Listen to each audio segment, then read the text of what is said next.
Olá pessoal, tudo bem? A videoaula de hoje destina-se a apresentarmos o CIDR. Ele faz uma sumarização das redes. Ele é importante porque a partir da semana que vem nós vamos estudar os protocolos de roteamento dinâmico, RIP versão 1, versão 2, o ASPF e o EIGRP, e dentre eles o RIP versão 2, o ASPF e o EIGRP, eles aceitam o VLSM e, em consequência, eles aplicam o CIDR que já está implementado nesses protocolos. Bom, de início temos que saber o que é o CIDR. Bem, o CIDR é nome Classless Interdomain Routing. Ele foi introduzido em 93 em substituição à sintaxe antiga das redes Classful, ou seja, /8, /16, /24. Ele permite o uso mais eficiente do espaço de endereçamento PB4.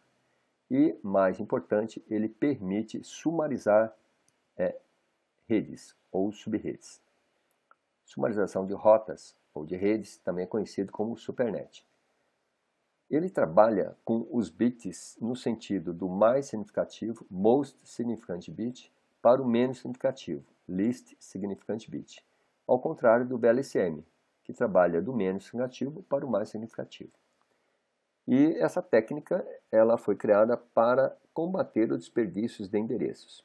Aqui, para o CIDR, importa a quantidade necessária de endereços e não a classe para se determinar o número de endereços. Muito bem. Como objetivo, nós temos dois principais: utilização mais eficiente do espaço de endereço IPv4 e criação de um prefixo de agregação que reduz o tamanho das tabelas de encaminhamento.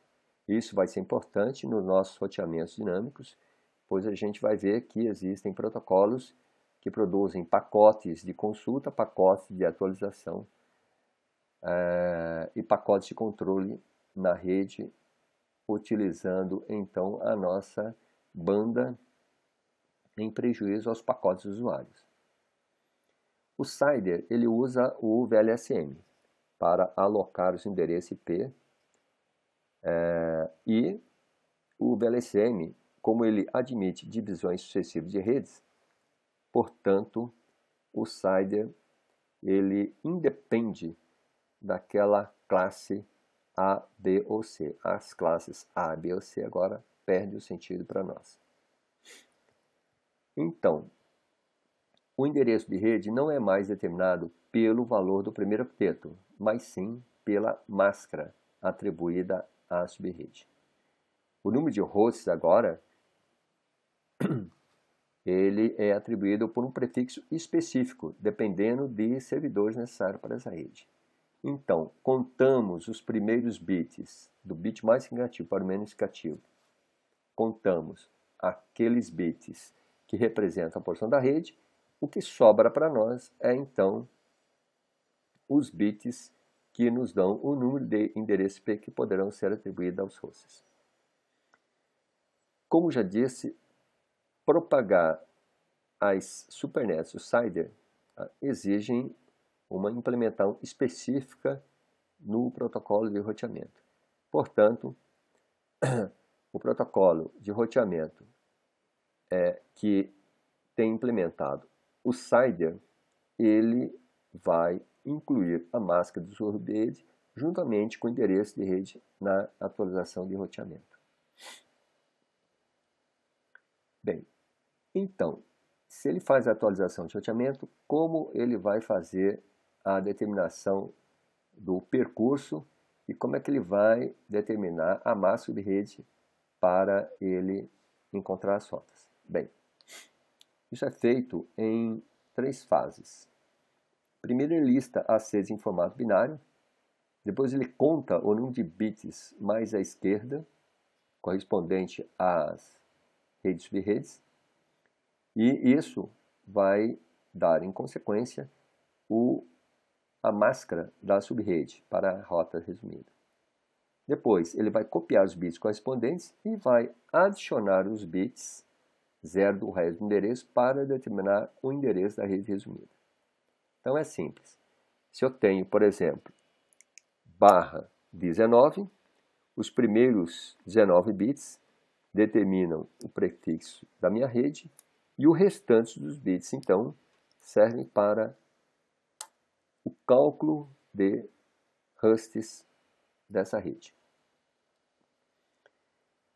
Bom, a principal vantagem, ou as principais vantagens, né, de utilização do CIDR é exatamente a gente ficar livre daquela rede full /8, /16, /24 para um determinado cliente.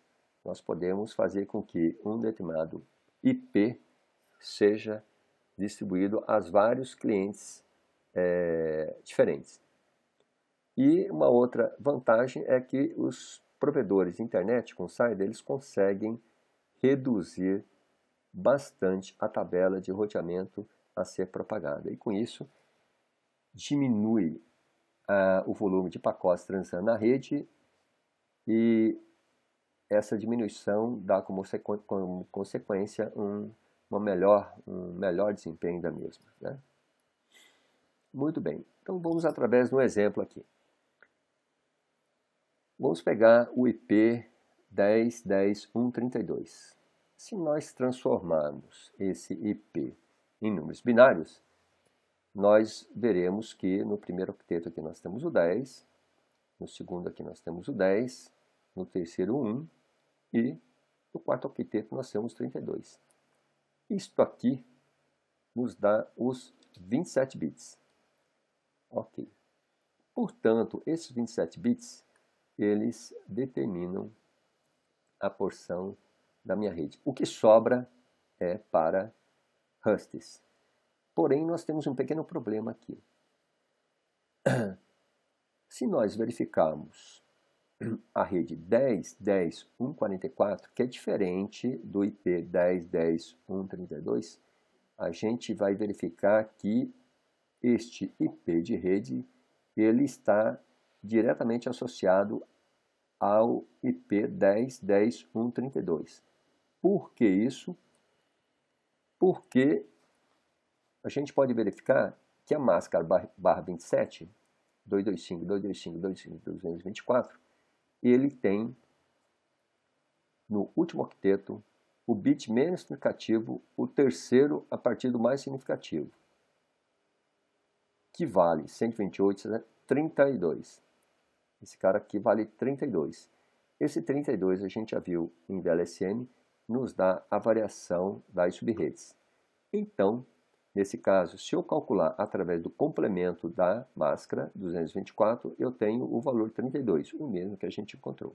Esse cálculo nós já fizemos.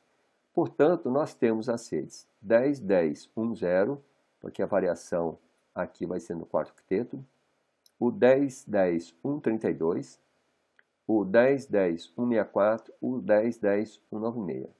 Isso são as variações das minhas redes. Porém, eu tenho a rede 10.10.1.1, 10.10.1.2, 1.3, assim como 32, 33, 34, 35, 36, até 63. Quando eu somo mais um, a minha rede 64 passa a ser da outra faixa. Portanto, nós temos aqui as redes 10.10.1.0, 10.10.1.32, 10.10.1.64, 10.10.1.96, cabeças de rede, ou seja, a rede 10.10.1.32, ela sumariza, resume todas as redes, ponto 33 até ponto 63, ou seja, ela resume essas 32 redes. Portanto, se eu pegar uma rede aqui, a 10.10.1.44, ela está no conjunto das redes que são resumidas por essa rede 10.10.1.32. Se você configurar duas redes, um cenário com essas duas redes, nós teremos problema de mismatch IP. E a rede 10, 10, 190. Apesar de nós termos os 27 bits, vejamos onde é que se situa a rede 10, 10, 190. A rede 10, 10, 190 se situa na próxima faixa, na faixa das redes resumidas pela 10, 10, 164. Portanto, a rede 10, 10, 190 não fica associada à rede 10, 10, 132, como ficou a rede 10, 10, 144. Ok? Então, a partir de agora, é importante que a gente tenha esse conceito de VLCM e de CIDR na cabeça para que nós possamos configurar corretamente os nossos cenários dos protocolos de roteamento dinâmico. Vamos ao segundo exemplo. Temos aqui o IP 208.130.29.33. Ok?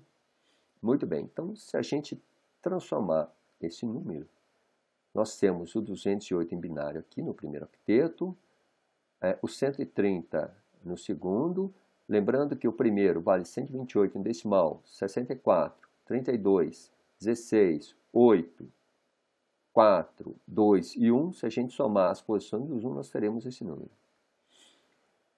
Assim como nós temos no terceiro octeto aqui 29, e no terceiro octeto nós temos 33.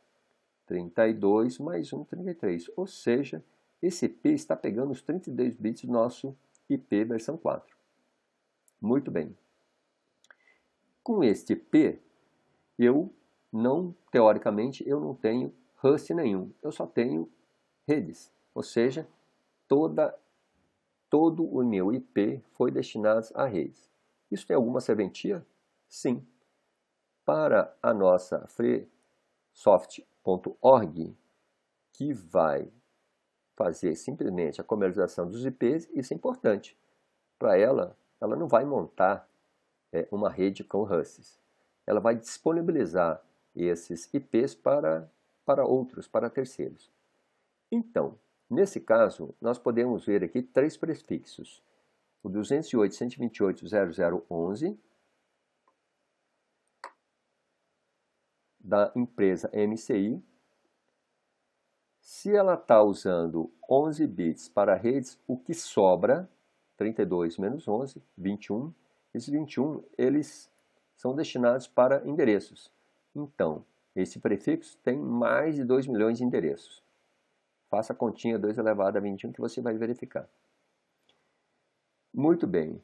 Por outro lado, a empresa ARS arrendou uma conexão da MCI e a MCI forneceu a ARS esse IP 200.130.28.0/22. Com este IP, a ARS pode ter mais de 1.000 dispositivos interligados na sua rede. A ARS usou um bloco /24, como ela recebeu um bloco máscara /22, ela usou um bloco /24 para identificar os servidores de acesso públicos, dos quais 208.130.29.33 é um deles. Podemos verificar aqui, então, que esse 208.130.29 ele está dentro do bloco /24 que a ARS destinou para os seus servidores. Bem, todos esses prefixos, CIDRs, estão utilizados em redes diferentes.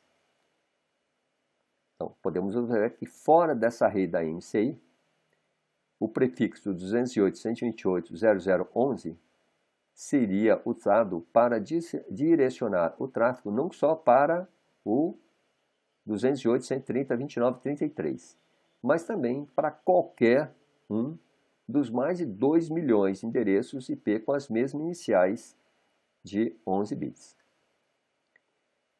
Então, dessa forma, a MCI, que tem o endereço 208.130.28.0,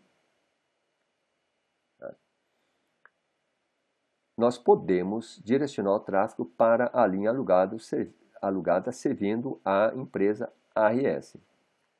Okay? Então, dessa forma, nós podemos utilizar um determinado IP de diferentes formas para diferentes redes, simplesmente fazendo uma mudança na máscara da rede correspondente. Muito bem. Vamos ver alguns exemplos, outros, para esclarecer melhor esse conceito. Veja essa afirmação. 16 redes barra 24, essa aqui é uma barra 24, é uma máscara full. Contíguas, ou seja, vizinhas, podem ser agregadas e mostradas como sendo uma única rede barra 20, caso os primeiros 20 bits do endereço conhecido. Veja só, 192.168.0.0/20 significa que esses dois primeiros octetos estão totalmente destinados a redes, e do terceiro octeto eu tenho mais 1, 2, 3, 4. 4 bits do terceiro octeto. Portanto, essa barra 20 aqui me dá uma variação das redes de 16 em 16. Então, eu tenho as cabeças de rede 192.168.0.0, 192.168.16.0, 32.0, 48.0. Muito bem. Agora vamos ver a barra 24. 192.168.0.0/24. Como a máscara é barra 24, nós temos os 3 primeiros octetos totalmente destinados para a porção de rede. Examinando o bit menos significativo, nós notamos que ele tem o valor 1. Portanto, essa rede barra 24 está variando de 1 em 1, aonde? No terceiro octeto. Então, 92.168.0.0, 192.168.10, 192.168.20, 30. E assim, a gente verifica, então, que, como no caso anterior ali, eu posso pegar até 16 redes barra 24, através de uma máscara barra 20. Muito bem. Podemos dizer também que duas barras, ou melhor, duas redes barra 20 contíguas, tá? Pegamos do exemplo anterior, elas podem ser agregadas numa única barra 19. Então, vamos fazer a seguinte conta. 192.168.0.0/19 significa que nós temos o primeiro e o segundo octeto destinado para a rede, depois mais 3 bits, 16, 8 mais 8, 16, 17, 18, 19. Nós temos mais 3 bits aqui do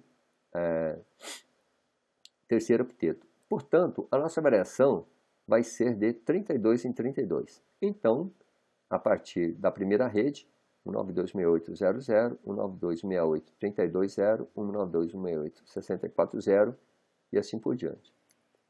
Então, como nós já vimos no exemplo anterior que a rede barra 20 varia de 16 em 16, e nós vimos que a rede barra 19 varia de 32 em 32, portanto, a barra 19 contém 2 blocos contínuos barra 20.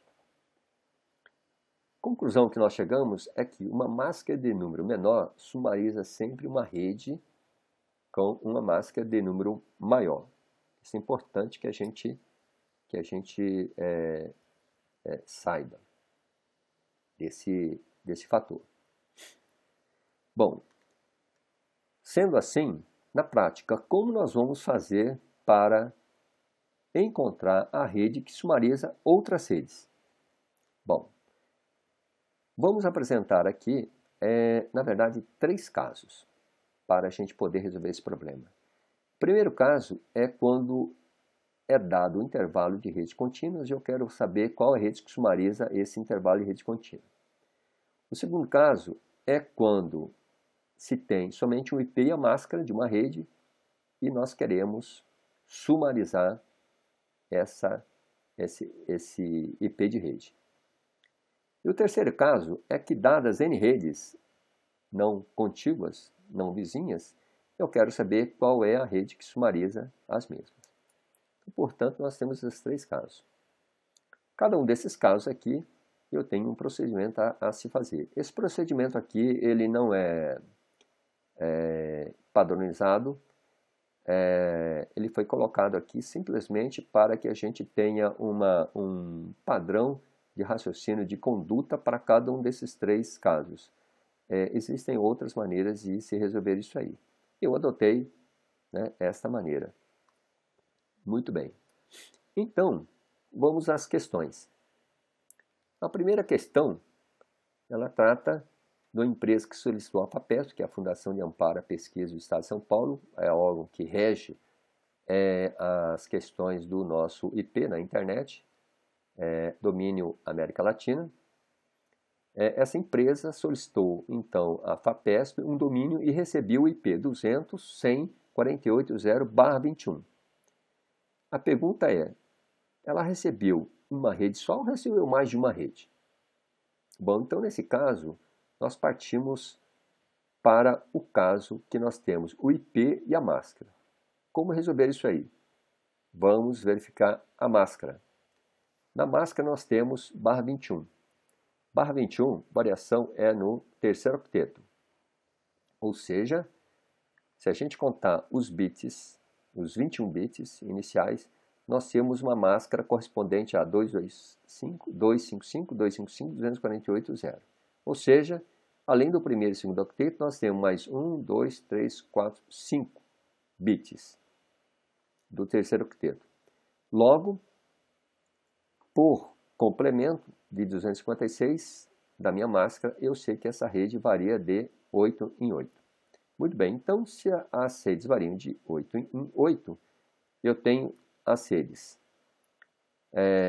200, 100, 48, 0, depois a 48, 49, 0, a 50, 0, a 51, 0, 52, 0, 53, 54, 55, ou seja, eu tenho as 8 redes. Por quê? Porque se eu pegar aqui o 200, 100, 48, 0 e somar mais 8, eu tenho 56. 200, 100, 56, 0 é uma cabeça de rede.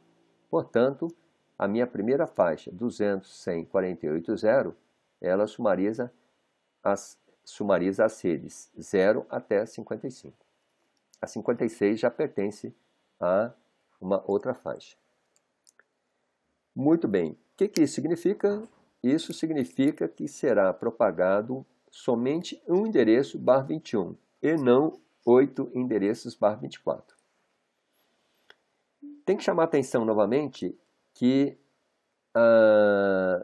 assim como no BLSM, o CIDR não funciona se utilizado com protocolos Classful, RIP versão 1, e o IGRP, Interior Gateway Routing Protocol. RIP versão 1, Routing Internet Protocol. Conclusão, a sumarização, ou seja, a agregação de rotas, permite que protocolos propaguem informação de várias redes usando apenas a rede sumarizada.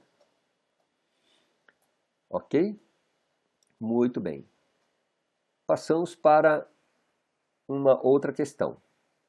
Nessa outra questão, nós temos as redes 172.16.10.0, todas elas são /24, a 20, a 30, a 40 e a 50. Redes Classful /24, sabemos, a variação é de 1 em 1 no terceiro octeto. Essas redes apresentam as redes de 10 em 10, mas isso não significa que a variação seja de 10 em 10.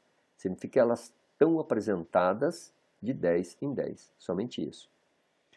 Elas estão conectadas a um roteador A. Esse roteador A está ligado a um roteador B.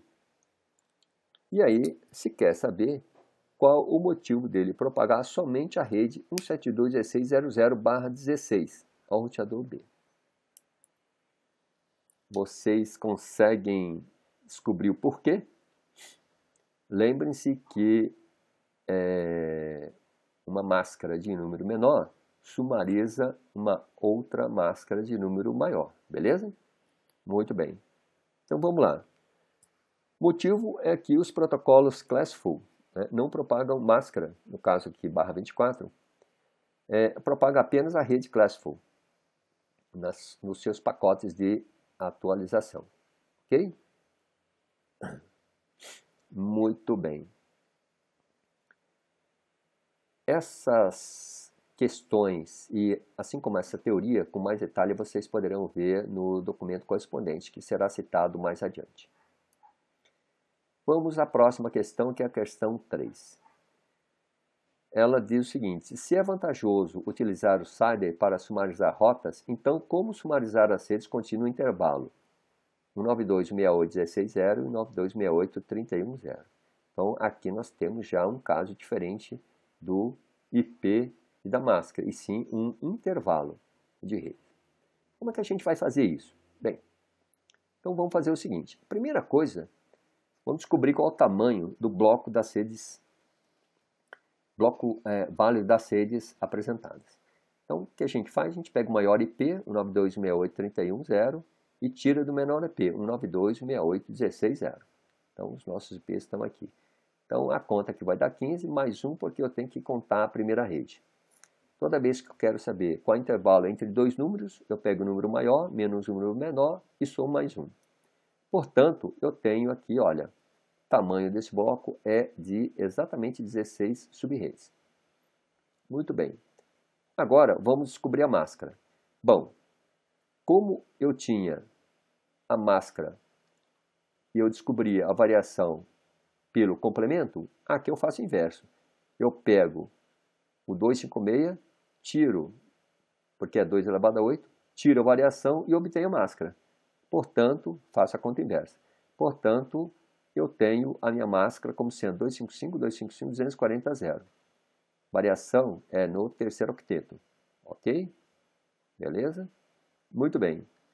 Então, nós podemos verificar que serão propagadas 16 redes classe C com apenas uma atualização de roteamento. Ou seja, ao invés de eu propagar essas 16 redes, eu simplesmente vou propagar a 192.168.16.0, que resolvo o meu caso. Ou seja, somente a rede 192.168.16.0 será propagada. Muito bem. Uma outra questão diz o seguinte: se a FAPESP disponibilizou a rede 192.144.0/20.0/20, quais são as redes sumarizadas por esse IP? Então, nesse caso aqui, nós temos aquele mesmo caso anterior de termos um IP e a máscara. Vamos pegar a máscara inicialmente, /20. Vamos verificar que os dois primeiros octetos estão completamente utilizados e no terceiro octeto nós temos mais 4 bits. Portanto, isso me dá uma máscara 240. Pelo complemento a 256, eu acho a variação 16. Portanto, essas redes variarão de 16 em 16. O próximo passo é a gente descobrir qual é o intervalo. Portanto, eu tenho 192.1.144.0 mais 16 menos 1. Quando eu tinha os dois extremos, eu pegava o maior menos o menor mais 1. Como eu tenho aqui o primeiro, eu somo o intervalo 16 menos 1. Portanto, 192.1.159.0. Então, esta rede, 192.1.144.0, sumariza os endereços de redes compreendidos entre 192.1.144.0 até 192.1.159.0. Ok? Muito bem. Então, caso exista alguma dúvida com relação aos conceitos de endereçamento IP, a recomendação é que vocês deem uma olhada e façam um reforço nesses conceitos. A quinta questão versa sobre o endereço que sumariza essas redes dadas, a 10, a 11, a 12 e a 15. Todas elas /24. Muito bem. Como proceder? Bem, aqui nós temos um conjunto de redes. Portanto, o que nós vamos fazer é aplicar aquele cálculo de descobrirmos o bloco o intervalo dessas duas redes, o bloco das redes. Portanto, pegamos o maior IP, o 15,0, menos o menor IP, o 11,0. Isso aí vai dar 5, mais uma rede igual a 6. Aqui nós temos que prestarmos atenção num fato. 6 não está no nosso universo 2, 4, 8, 16, 32, 64. Caso isso não aconteça, sempre aproximamos ao número maior mais próximo. No caso aqui, 6, nós temos o próximo 8. Então, nós vamos adotar o bloco de 8 em 8 redes. Isso porque nós temos base 2 elevado a 1, a 2, a 3, a 4, a 5 e etc. Então, esses números aqui são números especiais. E nem todo número que a gente encontrar aqui no cálculo do intervalo entre redes vai coincidir exatamente com um desses números. Caso não ocorra, como aqui encontramos o 6, basta aproximar para o maior mais próximo. Bem, o próximo passo então é descobrirmos a máscara. Bom, se nós sabemos variação, para descobrirmos a máscara é fazer a conta inversa. Pego o complemento, menos a variação, me dá a máscara. E finalmente, descobri o endereço resultante da rede sumarizada. Portanto, como o bloco encontrado é de 8, nós podemos ver que a rede 172.16.8.0 é que sumariza todas as redes que foram listadas anteriormente. Muito bem. Vamos então aqui para o nosso último exemplo, que diz, dado um endereço com a sua respectiva massa, pede qual o intervalo válido desses HUDs. Bom, esse problema aqui é semelhante ao anterior, só que aqui ele pede o intervalo válido dos HUDs. Bem, novamente, nós temos o IP, nós temos a máscara, partimos da máscara, verificamos qual é o octeto que está sendo operado, no caso aqui o octeto, quarto octeto, o menos significativo, e dentro do quarto octeto, então, a máscara barra 28 me dá o número 240. Para sabermos a variação, basta pegar o complemento 240, 16. Portanto, isso vai variar 16 em 16, e essa variação ocorre no quarto octeto. Então, 12, 16, 10, 0, começa do 0, depois 16, depois 32 e assim por diante. E aí vejamos esse endereço. Esse endereço está em que faixa? Bom, esse endereço aqui é o 12, 16, 10, 22. 12, 16, 10, 22. Não pode estar aqui, porque aqui vai de 0 até 15.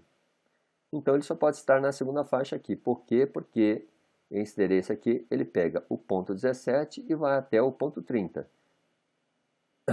O ponto 31 é o broadcast da faixa e o ponto 12, 16, 10, 32 já é o identificador da próxima faixa de rede. Portanto, esse endereço aqui, ele está no intervalo 172.16.10.17 até 172.16.10.30. Ok?